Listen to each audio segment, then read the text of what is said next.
नमस्कार दोस्तों, हमारे चैनल में आपका फिर से स्वागत है। दोस्तों, पिछले 2-3 हफ्ते से हम एक्स ग्रेसिया के बारे में काफ़ी वीडियो बना चुके हैं और जैसे कि आपको मालूम है कि 12th बाइपार्टाइट में भी एक्स ग्रेसिया को शामिल किया गया है और उसका रेट भी डिसाइड हो जाएगा। अभी डिसाइड हुए नहीं है, लेकिन नियर फ्यूचर में डिसाइड हो जाएंगे।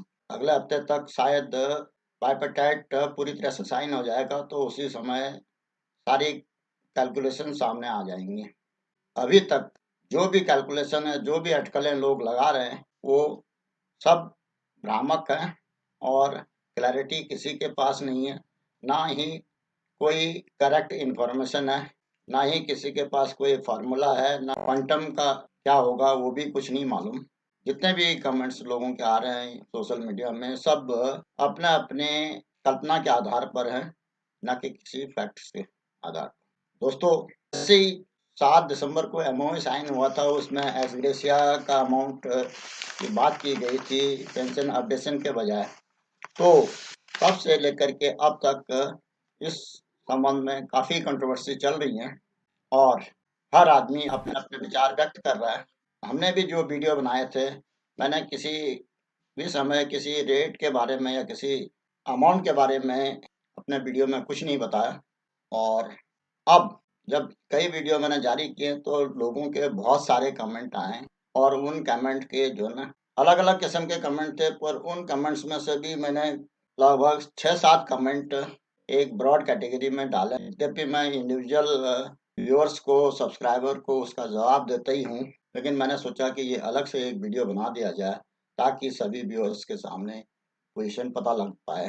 तो एक वीडियो मैंने अभी जारी किया था कि पेंशनर्स को धरना पे जाना चाहिए, क्योंकि एआईबी पार्क और रिटायरीज की वेलफेयर एसोसिएशन है, उनकी तरफ से कॉल है कि 4 फरवरी को और 22 फरवरी को जंतर मंतर पे धरना दी जाए, सब्जेक्ट टू पुलिस परमिशन। ये धरना के दिन निश्चित होने के बाद मैंने वीडियो जारी किया तो लोगों ने कमेंट किए कि धरना पेंशनर्स के लिए बहुत फायदेमंद नहीं होगा, क्योंकि पेंशनर्स ओल्ड एज हैं और वो धरना में पार्टिसिपेट करेंगे तो उनके लाइफ के लिए खतरा होगा। किसानों ने धरना की थी तो उनको क्या मिला? हजारों किसान उस धरना के दौरान अपने प्राण त्याग गए।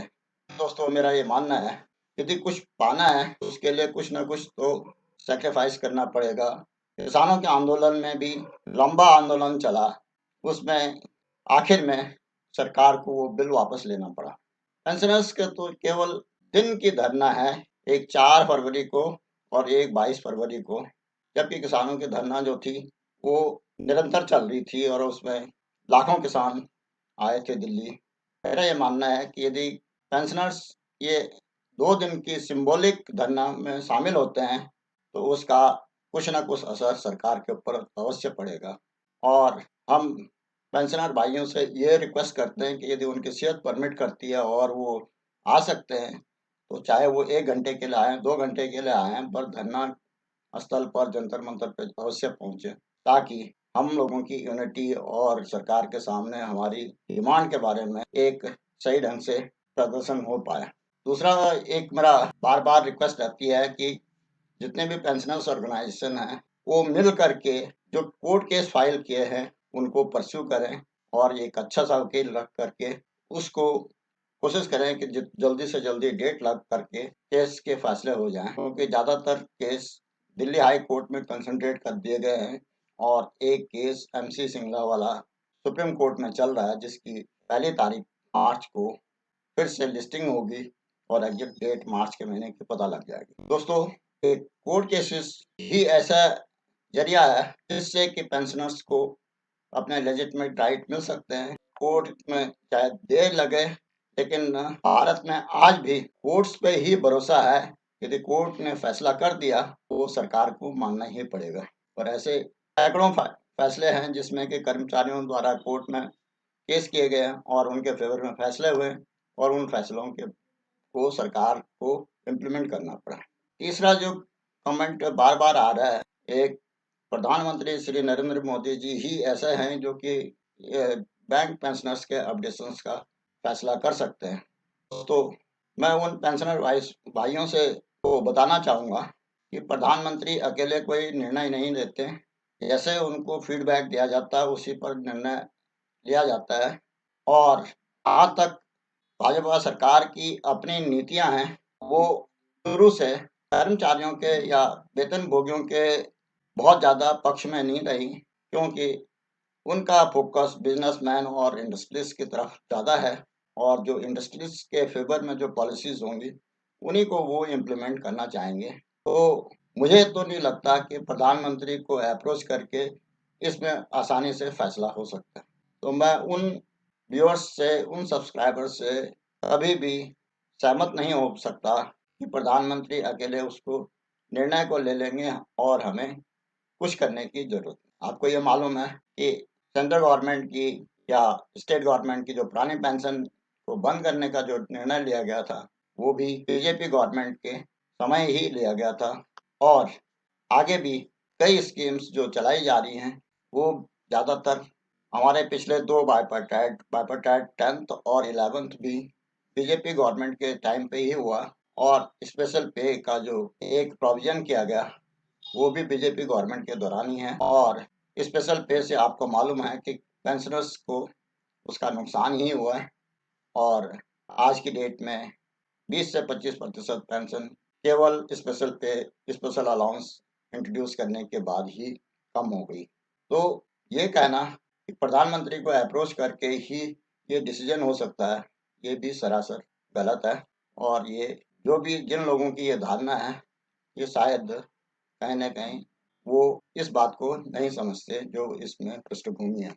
कभी-कभी मुझे काफ़ी निराशावादी कमेंट भी आते हैं। काफ़ी लोग ऐसे करते हैं कि कहते हैं कि पेंशनर्स को बेकार में परेशान हो रहे हैं, कुछ नहीं करना चाहिए, अपना बाकी चीज़ों में ध्यान लगाइएगा, आप सोशल वर्क करिएगा, आप बाकी काम करिए और पेंशन के बारे में सोचना छोड़ दीजिए। लेकिन मैं उन लोगों से सहमत नहीं हूँ कि हम जो बाकी इंडस्ट्रीज़ हैं, जो बाकी पीएसयूज़ के पेंशनर्स हैं या गवर्नमेंट के पेंशनर्स हैं, उनके साथ पैरिटी ना भी आए, तो कुछ हद तक उनके जैसे ही हमें पेंशन मिल जाए।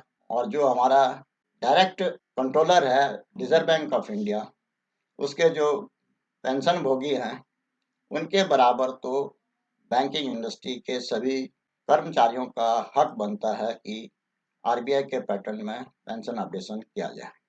तो उसके लिए संघर्ष करना पेंशनर्स को ही करना पड़ेगा। और वो तभी हो सकता है जब सभी लोग एकत्रित होकर के इस ओर काम करें। अगला एक और लोगों के कमेंट आते हैं कि पेंशनर्स कुछ भी कर लें, कुछ नहीं कर सकते जब तक कि सर्विंग यूनियंस उनको सपोर्ट ना करें। ये मैं मान लेता हूँ कि ये उनका कहना सही है कि सर्विंग यूनियन को सपोर्ट करना चाहिए। और उनके सपोर्ट के बगैर ये आंदोलन थोड़ा-सा कमज़ोर रहेगा। लेकिन ये ना भूलिएगा कि पेंशनर्स कमज़ोर नहीं हैं या उनकी एज हो गई तो वो कुछ नहीं कर सकते। पेंशनर्स एक ऐसी कम्युनिटी है जिनका बहुत वास्ट एक्सपीरियंस है, जिन्होंने अपने जीवन को बैंक के लिए समर्पित किया है। तो जीवन के इस अंतिम पड़ाव में वो अपना संघर्ष कर सकते हैं, अपने हक के लिए लड़ सकते हैं।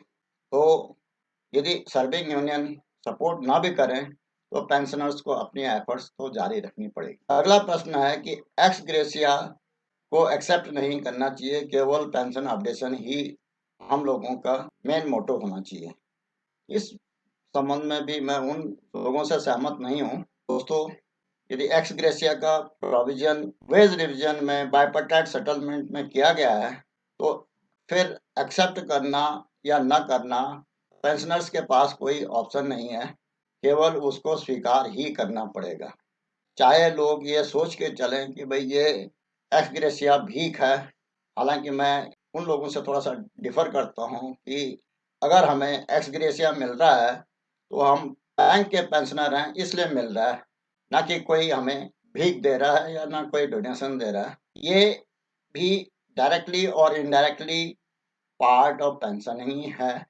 और इसको एक्सेप्ट करना और ना करना पेंशनर्स के हाथ में नहीं है, जो बाइपेटाट में सेटल हो जाएगा उसको तो पेंशनर्स के अकाउंट में क्रेडिट कर दिया जाए। अगले कमेंट आ रहे हैं कि हम लोगों को एक्स ग्रेशिया ले लेना चाहिए और उसके बाद अपने कोर्ट की लड़ाई जारी रखनी चाहिए।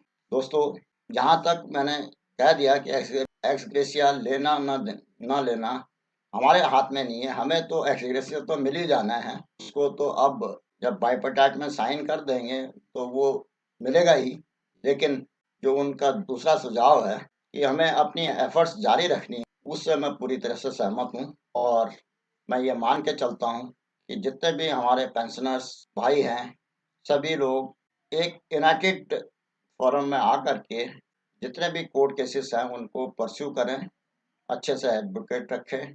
यदि थोड़ा बहुत कंट्रीब्यूट करना पड़े तो उसको कंट्रीब्यूट भी अवश्य करें और उसके बाद इस अपडेशन के मुद्दे को एक निर्णायक दौर तक पहुंचाएं। वो तभी संभव है जब हम यूनाइटेड रहेंगे और एकजुट होकर के एक्शन लेंगे। दोस्तों, आज के इस वीडियो में मैं इतना ही बताना चाहता हूँ। आशा है इस वीडियो में दी गई जानकारी आपको पसंद आई होगी। अगर पसंद आई इसको लाइक करें और साथ ही अपने दोस्तों में शेयर करें।